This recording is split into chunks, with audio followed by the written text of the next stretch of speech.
Do you ever see a house or a listing on Airbnb and you wonder how much does that person really make? I'm a little bit nosy, so I do all the time. So I figured out a really accurate way to find out how much other people are making with their rentals. Let's get into it.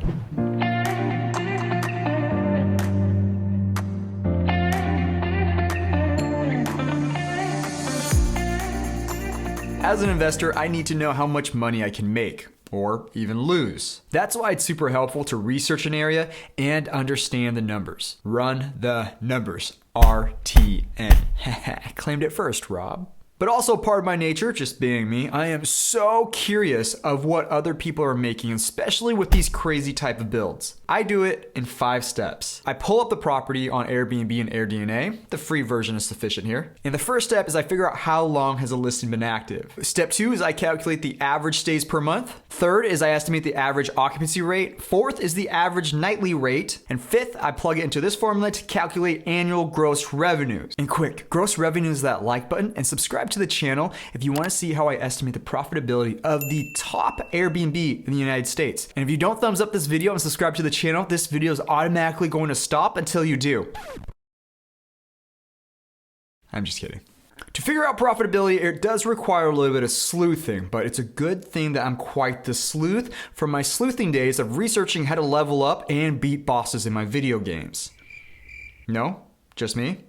Okay. We need to find the property and see what it's currently valued at. And then we can figure out or make an assumption based on the mortgage, taxes, and insurance. And then we can figure out the true profitability after all those expenses. Before I show you that exact process, remember you can head over to my website right here and get my free PDFs and spreadsheets on how I analyze deals, properties, and find the best areas to invest in. You can also set up consultation time directly with me, either a one-on-one, or if you want to save a little bit of money, you can sign up for the group sessions, which is something that I just set up. The group sessions are with your peers, most of whom are probably watching this right now, and it's all done through the Zoom, where we can actually see and interact with one another. Now, I just launched group sessions, and so I'm offering a 33% discount right now, and there are limited spots. But if that's something that interests you, go check it out right here. Now, this was released by Airbnb in 2019 as the top Airbnb in the country. It's a dome cabin, which is interesting because I'm currently building a dome site as we speak. Slightly different materials though. Now, you can go onto Airbnb and probably do a rough guess of how much this place really makes, but let's take a look at a more precise way. Of course, first things first is to pull up the listing in both Airbnb and AirDNA. So there's 2 methods to this one. There's a time-consuming one, which you'll probably have to do for 99% of the rentals. And it's to go into the Airbnb listing and scroll down to the review section. Click on show all reviews and start scrolling. For properties with hundreds or even thousands of reviews, get some popcorn and a drink, maybe even a meal. It's gonna take a while to scroll to the very bottom. Click and drag. It's really a drag. Now, I'm not gonna do it for this particular property because it will take me way too long for this video. And I really don't wanna do that. But once you get to the bottom, you'll see the oldest date of the earliest review, or the first review in this case. This will tell you the month and the year the rental most likely went live. Now we know how old the rental is. For me in this rental though, I just pulled up the article that stated that this was the top Airbnb, and it told me when it was listed, which was 2009. Sweet score, high five.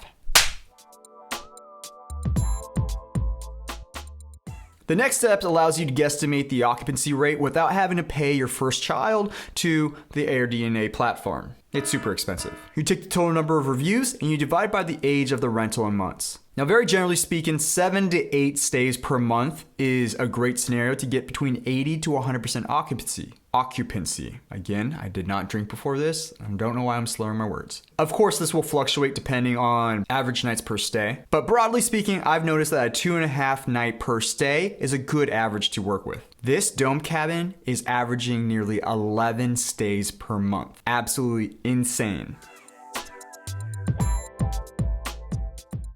We know that this dome cabin rental gets about 11 stays per month. We multiply that by 2.5 stays, 2.5 nights per stay, and we get 28 days per month, which is basically meaning that they are almost always full. Now we want to double check this because again, it is a guesstimate. So what we do is we jump down to the calendar, and if we look at their calendar here, just the next few months, we notice that they're hovering already between 90 to 95%. And most likely these dates that haven't been booked yet, they will get booked. 90 to 100% year round is actually a good estimate for this. Now, one noteworthy thing is that not all places have calendars similar to this. So for my places and Cass's places, my friend and her glam site that I highlighted in this video right here, our properties actually don't look like this. A lot of our guests tend to book a week to 2 weeks before they come and stay. Very rare do they actually book out several months in advance, unless it's a big event or wedding party or something like that.